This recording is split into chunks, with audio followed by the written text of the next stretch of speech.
I've had to fire 10 virtual assistants in my years of hiring overseas, but I don't feel bad for it. Because the truth is, keeping the wrong person on my team is holding both of us back. And if you're watching this, you probably have a virtual assistant that you know isn't working out, but you have no idea how to have that conversation. In this video, I'll show you exactly how I let a virtual assistant go so it's a win for both of us. And the first part of that is understanding that it's in our best interest for the working relationship to no longer continue. Like, if I'm not able to trust them to do these more advanced tasks, they're only staying in this one little area that I think they can manage, then it defeats my purpose of hiring. I can no longer upskill and have that person grow into more responsibilities if I think they're really limited into what they can do. And so they're not able to provide me the value that I need out of a hire. And so it defeats the purpose of me hiring them. And the longer I leave them on the team, the more my tolerance for mediocrity increases. The more I allow that like subpar work to sustain in my company, the more I become comfortable with that, which I do not want. And along with that, my top VAs are going to resent me if I leave this person that everyone knows is mediocre on the team. They're going to lose confidence in my leadership. Just because this specific VA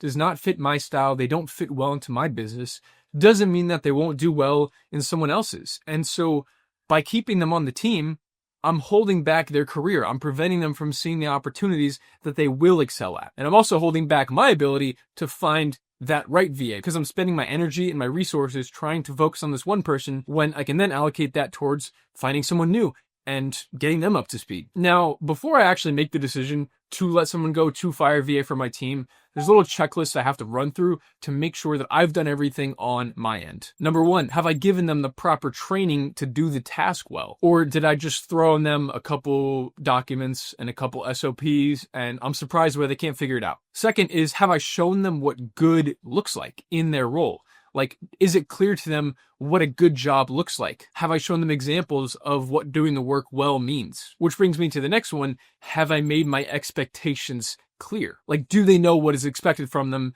working with me in this role?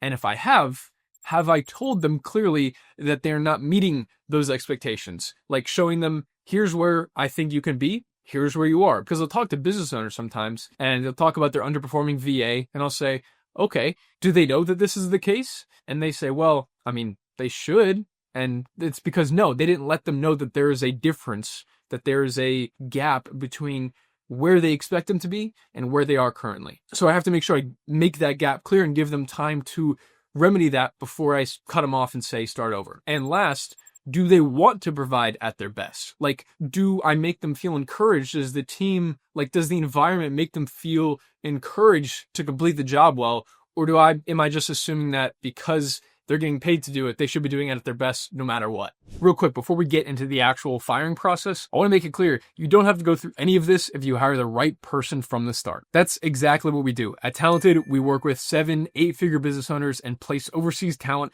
directly into their business without the risk. If you want to see how it works, click the link down below and I'll walk you through the whole process, everything we do. Let's get back to it. So when it comes to actually letting go of a virtual assistant, I will never do it over email or over a WhatsApp message. The first thing I'll do is schedule a calendar event for like a couple hours from right now. So I'm not waiting until the next day because then I don't want them stressing about it overnight and I don't catch them off guard and send it right away. So I set give them, a couple hours of like, hey, does this time work for you to meet? I keep it very neutral as to what the purpose is, but I set a calendar event. And all my virtual assistants have been in the Philippines. And so I have to keep in mind that cultural awareness because Eastern culture, they avoid confrontation more. And so I have to make sure that I remember that going into the conversation. This is not an American that I'm speaking to. I don't over-explain. I keep a very serious, neutral tone and I don't ask questions. Now, I'll be honest, I do have a script that I'll put on the side of my screen so that I can stay on track and not like get nervous or